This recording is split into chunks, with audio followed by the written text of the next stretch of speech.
Olá, pessoal do Dominantes Online, aqui é a Luciana Naar, professora de Biologia. Estamos na videoaula falando sobre classificação dos seres vivos e nessa aqui a gente vai tratar especificamente sobre o reino Fungi. Vamos falar um pouquinho sobre as características gerais do reino? Eles são seres uni- ou pluricelulares, tá? Então a gente pode encontrar tanto espécies uni como pluris. E as pluris, elas vivem em colônias. São heterotróficas, ou seja, ninguém do reino Fungi faz fotossíntese, tá? Por isso até que eles foram realmente desmembrados do reino Plantae. A princípio, há muito tempo achava-se, né, que eles se colocavam dentro do reino Plantae. Hoje em dia já sabe que nenhum fungo faz fotossíntese, então a gente tem que separar eles desse reino. Não apresentam tecidos verdadeiros, apesar da gente ver, né, aquela estrutura. Imagina um cogumelo, você vê o cabinho, você vê o corpo de frutificação, mas aquilo ali ainda não é considerado um tecido verdadeiro, tá? A gente encontra, na verdade, os chamados pletênquimas, que são uniões de células que se juntam para formar um corpo. A produção de esporos é muito importante para o fungo, tá? Principalmente os fungos que precisam enfrentar condições desfavoráveis. A gente sabe que uma das grandes características do fungo é gostar de umidade, né? Precisar de umidade para se reproduzir. Então, quando a gente tem uma baixa de umidade, isso é uma condição desfavorável. Então, o fungo ele esporula para ficar ali esperando o melhor momento, né? A reserva do fungo é uma reserva igual à dos animais, é uma reserva glicogênica. E eles têm tanto fases assexuada de reprodução como sexuada. A digestão no fungo, ela já passa a ser um pouquinho diferente do protozoário. A gente viu durante as aulas de protozoários, na verdade, no reino protista, né, que a digestão era sempre intracelular, não existia uma digestão extracelular.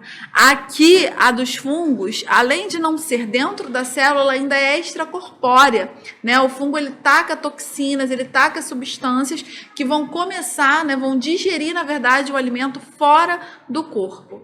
E a parede celular do fungo, diferente das plantas, é a quitina. Como é que seria a organização corporal dos fungos? Todos os fungos multicelulares são constituídos por filamentos microscópicos ramificados, que a gente vai chamar de hifa, ok? É o que eu falei. São várias estruturas microscópicas que se unem para formar uma macroscópica. Então, a gente tem as hifas cenocíticas, que possuem uma massa citoplasmática com centenas de núcleos sem divisão transversal, então elas vão formar uns tubos contínuos. E a gente tem hifas septadas, cuja massa citoplasmática apresenta paredes transversais, a presença de septos, né, possuindo um ou dois núcleos, dependendo do estágio do ciclo sexual. O conjunto de hifas vai formar o que a gente chama de micélio e vai constituir, então, corpo de frutificação desse fungo. E a parede celular, como eu disse, é basicamente de quitina. Então, olha aqui, só para exemplificar o que eu acabei de conversar com vocês, né? A gente tem os fungos unicelulares, que são as leveduras, então a gente não tem o que falar, unicelular é unicelular. E a gente tem os fungos multicelulares, que são dotados de hifas, né? As células são alongadas e a gente vai chamar de hifa. Então, eu tenho a hifa cenocítica, olha, que é direta, né? Ela não tem os septos. E eu tenho a septada, que é formada por esses septozinhos, ok? E aí, a união de todas essas hifas vai formar o que eu acabei de falar para vocês, que é o micélio e o corpo de frutificação, então, desse fungo.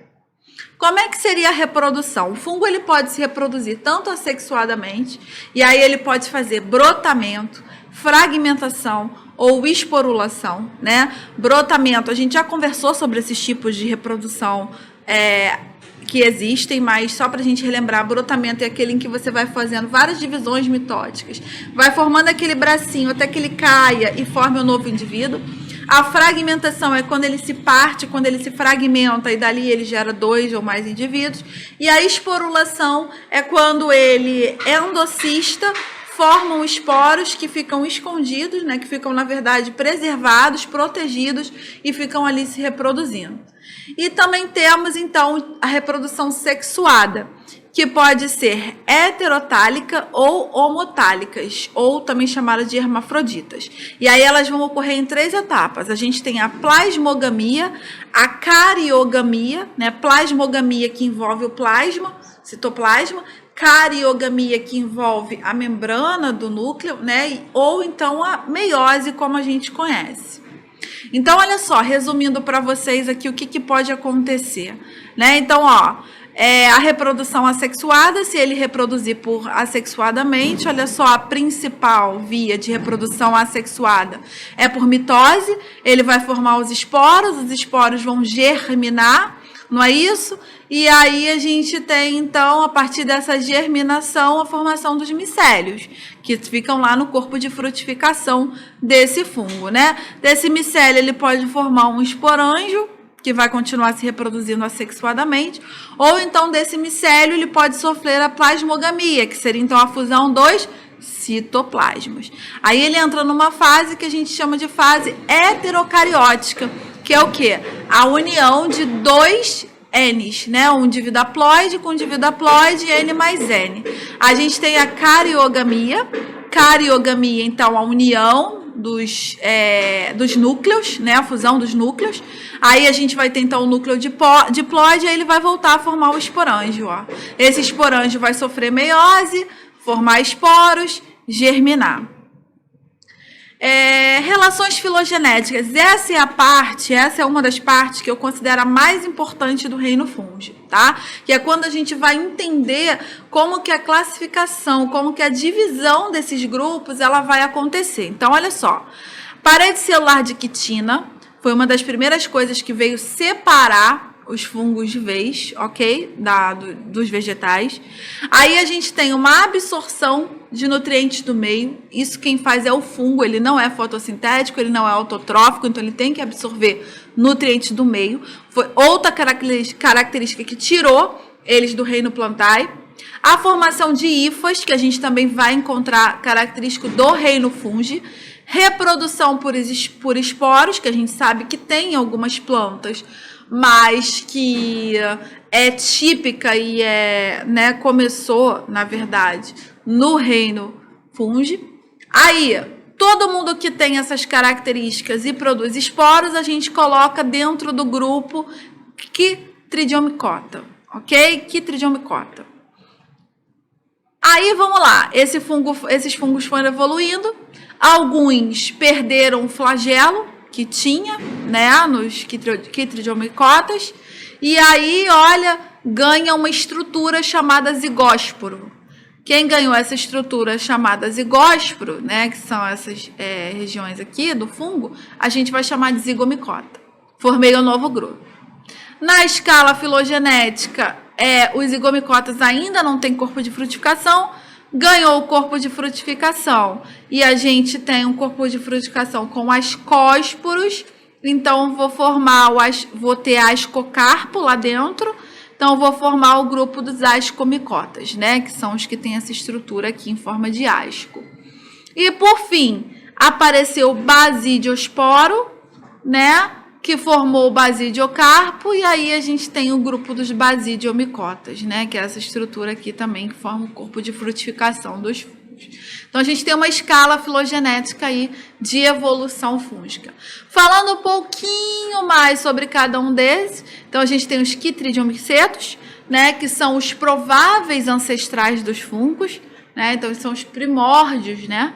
Seus esporos, eles são flagelados e vivem em meio aquático ou em solos úmidos próximos a represas, rios e lagos. Eles vivem da absorção, tá, de matéria orgânica que decompõe e muitas vezes parasitam algas, protozoários, outros fungos, plantas e animais. Então, a maioria dos Chytridiomycetos, então, a gente pode falar que ou é decompositor ou é parasita. Algumas espécies causam considerável prejuízo em plantas de cultivo. É o caso das alfafas e do milho, né, que apresentam bastante infecção por esse tipo de fungo. Temos também o grupo das zigomicotas, ou também chamados zigomycetos, né? Eles são fungos profusamente distribuídos pelo ambiente, podendo atuar como decompositores ou como parasitas de animais. Os mais conhecidos que a gente tem é o Rhizobus stolonifera. Ele é o bolor que cresce nas frutas, nos pães, no doce, aquele bolorzinho, né, que parece um algodãozinho que vai dando assim, né, nas frutas, é ele. Morango, então, dá a beça, né? Seu corpo de frutificação é uma penugem branca, como eu disse, né, ele remete a um algodão, recheado de pontos escuros que representam os esporângios. Para quem não lembra, acabei de falar sobre os esporângios, são aquelas unidades reprodutivas lá, que podem evoluir tanto para a reprodução sexuada, quanto para a reprodução assexuada.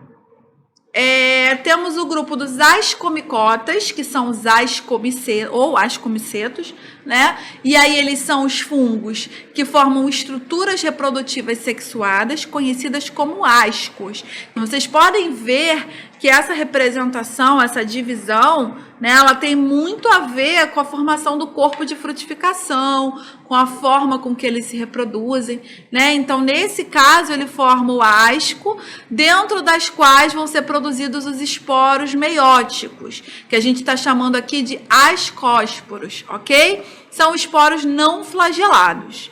Então, eles incluem diversos tipos de bolores, as trufas, as morquelas, todos os filamentos e as leveduras, todos os filamentosos, né?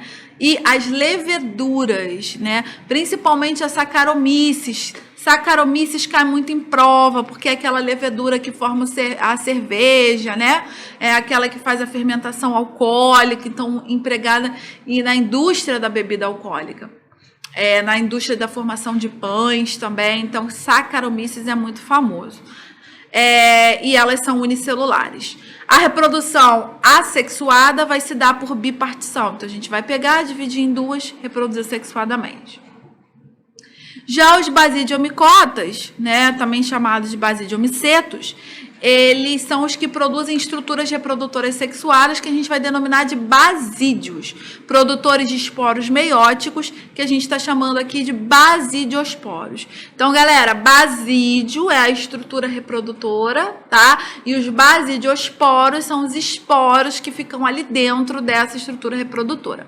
O grupo inclui os cogumelos, então é o mais famoso, né? As orelhas de pau, as ferrugens e os carvões, e esses dois últimos são causadores de doença em planta. Claro que não é a ferrugem que a gente conhece o carvão, tá, galera? São nomes empregados a espécies de fungos aí. E qual é a importância de fungo, né? Que, na verdade, o que mais cai é a importância biológica que esse fungo tem para o meio ambiente, né? As provas não costumam, tá, ser tão específicas a ponto de pedir grupos e características específicas do grupo, a basidiosporo, ascosporo. É muito menos comum você encontrar em prova, embora ainda tenham questões que cobrem de vestibulares mais tradicionais, mais antigos, mais pesados, né? Mas, no geral, o que mais é cobrado de fungo é a sua importância, principalmente a sua importância para o meio ambiente. Então, olha só, os fungos, eles participam dos processos de decomposição de matéria orgânica. Então, sem os fungos, a gente não ia ter a reciclagem da matéria. Então, isso é importantíssimo. Tanto via animal quanto vegetal. E juntamente com algumas bactérias, né? Claro, por isso eles são fundamentais para o equilíbrio da natureza. E a esse papel a gente chama de... a gente fala que eles são saprófagos, tá? Então, isso é um papel das espécies saprofágicas. E aí isso permite que sejam aproveitados no ciclo biológico de outros seres vivos, né? Os componentes da matéria viva. Por exemplo, o fósforo, ele vem muito dessa maneira, né? O nitrogênio, na verdade o CO2, todos os ciclos aí que a gente conhece, que a gente também já viu videoaula sobre eles, tem no curso, a gente conversou e a reciclagem da matéria. Mas essa ação, tá, de decomposição também pode trazer aspectos negativos, né? Já que os fungos causam o apodrecimento de alimentos, apodrecimento de roupas, de madeira, ok? Papel. Então, isso pode acabar trazendo, sim, aspectos negativos, né? Mas tudo vem da decomposição fúngica. Os fungos anaeróbicos, eles realizam fermentação. Isso é muito importante para a gente também, porque dos produtos da fermentação a gente tem várias metodologias empregadas, né? Como a produção de álcool, como eu disse a vocês, fabricação de pães. Então, é bastante utilizado na indústria, ok? Então, cerveja, vinho, cachaça, rum, uísque. O que vai mudar, né, é a fruta, é o açúcar que você vai fornecer. Por exemplo, a vodka, dizem que é muito o amido da batata, né? O açúcar da batata, que é formado a sódio. A vodka, o vinho é o açúcar da uva, né? Hoje em dia já existem cervejas de manga, cerveja de fruta, cerveja de outras frutas, enfim. Vários tipos de cereais, né? Então, o que muda, o que vai mudando, na verdade, é o tipo de açúcar que a gente vai fornecendo para a formação da fermentação, mas a analogia, a teoria, na verdade, né, é a mesma, é produzir fermento, ser utilizado como fermentadores. Também para a produção de pães, bolos, queijos e até na fabricação de medicamentos. Alguns antibióticos, né, como a penicilina, que é o mais famoso, foi utilizado a partir do fungo, a partir das toxinas fúngicas, então é importante. Alguns fungos também são utilizados na indústria de laticínios, né? Não fazem fermentação alcoólica, mas podem fazer uma fermentação láctea. Então, produção de queijos, como é o caso do Penicillium camembert, o Roquefort, né? E vários outros aí, o queijo suíço, enfim. O gorgonzola. Algumas espécies de fungos são utilizadas diretamente como alimento para o homem. É o caso da Mortella esculenta, da espécie Agaricus brunescens, que é o popular champignon, tá? É uma espécie amplamente cultivada no mundo. Champignon é uma iguaria, né, em muitos países. E também da Lentinus edadis, que é conhecido como shiitake. E eles são alimentos com baixo teor de gordura e carboidratos e riquíssimos em vitaminas. Então, é um alimento que é bastante utilizado, né? Bastante recomendado. Outra importância, um fungo muito estudado do ponto de vista farmacêutico foi o Ascomiceto clavíceps purpúrea, que é o esporão do centeio. Foi dele que se extraiu originalmente o ácido lisérgico, que é hoje conhecido como LSD, né? Uma substância alucinógena que ficou famosa na década de 70 e hoje é utilizada como um alucinógeno mesmo, mas o intuito, na verdade, seria para uso medicinal. Diversas espécies de fungos são parasitas, isso é uma importância médica, né? Causam doenças não só nos seres humanos e nos animais, como também em plantas. Como é o exemplo da ferrugem de folhas nos vegetais, que são ataques de fungos, e as micoses, que muitos acreditam que micose seja somente na pele, mas micose significa doença de fúngicas, né? Então elas podem se espalhar, podem acontecer em qualquer outra parte do corpo. Eu vou dar um exemplo aqui para vocês de uma doença que ataca principalmente o pulmão, né? Uma doença fúngica, então a gente fala que ela é uma micose. E aparece tanto em animais como em pessoas. Outra importância, ecologicamente falando, os líquens, eles são associações simbióticas de mutualismo entre fungos e algas. Também já falei numa aula sobre sucessão ecológica aqui do curso, em que a gente conversa, né, sobre espécies pioneiras, espécies que conseguem habitar novos lugares. Então, os líquens são normalmente espécies pioneiras, espécies que dão condições para que outras espécies consigam surgir ali. Esses fungos que formam os líquens, eles são em grande maioria os ascomicetos, tá? 98% são ascomicetos e o restante são basidiomicetos. As algas envolvidas nessa associação são geralmente as clorofícias e as cianobactérias. E os fungos dessa associação, eles vão receber o nome de micobionte. E a alga de fotobionte, pois é o organismo fotossintetizante da ação, tá? Que está acontecendo ali. Então, só para a gente finalizar, doença fúngica, né, micose, cai pouco em prova, ok? Eles dão preferência para bacteriana, para viroses, protozoários, vermes, e dentre as doenças, a de fungo, ela tem, até porque tem menos, né? Tem menos quantidades, assim, conhecidas. Então, mas de qualquer maneira, eu deixo aqui listado para vocês algumas das que mais caem. Uma delas é a ptiríase versicolor, né? Cujo agente etiológico é o Ptirosporum orbiculare. A forma de transmissão pode ser por contato direto ou indireto, uma toalha, um lençol, né? Enfim, um banheiro. Sintomas: lesões em áreas ricas em glândulas sebáceas, então fungo que gosta de glândula sebácea. Tratamento antifúngico, a gente tem tratamentos que combatem o fungo. E a profilaxia, uma higiene pessoal, evitar contato com pessoas contaminadas. Temos também a tínia negra, né, cujo agente etiológico é a Exophiala werneckii.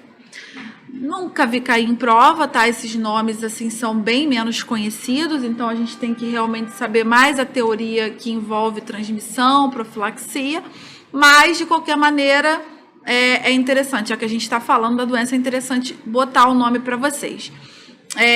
Contato direto ou indireto, sintomas: manchas marrons e pretas nas palmas das mãos e planta dos pés. E o tratamento também antifúngico. Profilaxia a mesma, higiene pessoal, evitar contato com pessoas contaminadas. Micoses, olha aí uma micose famosa que atinge pulmão e não pele, a histoplasmose, tá? A histoplasma capsulatum é o responsável por transmitir. Forma de transmissão: cresce em solos ricos em nitrogênio, então está associado a excretas de morcego, de pombo, já viram? Falar aí, não fica perto de pombo não, quando ele voa ele tem fungo, né? Na verdade são as fezes. Sintomas: infecção pulmonar, febre, anemia. Tratamento antifúngico. E a profilaxia: evitar entrar em contato com fezes de morcegos, de aves e evitar também inalar o pó ao limpar locais abandonados. Candidíase. Para a gente finalizar, agente etiológico: Candida albicans, muito famosa entre as mulheres. Mulheres têm recorrência de infecção por Cândida, né? Formas de transmissão: contato direto ou sexual. Sintomas: coceira, ardor, corrimento vaginal. Tratamento também antifúngico. E a profilaxia, higiene pessoal e uso de preservativos. Aqui é uma compilação, tá, das principais doenças fúngicas, mas a gente sabe que existem várias doenças de pele, né, que geram problemas por fungo. Onde tem umidade, a gente pode ter problema. Então, embaixo da axila, virilha, pé suado, né, dá muita micose. As unhas, né, que guardam umidade, também geram muitas micoses. Enfim, agora, uma última coisa que eu queria chamar a atenção de vocês a maioria das doenças fúngicas são oportunistas. Elas só aparecem quando você tem uma queda na sua imunidade. Tá legal? Galera, espero que vocês tenham compreendido e até a próxima videoaula.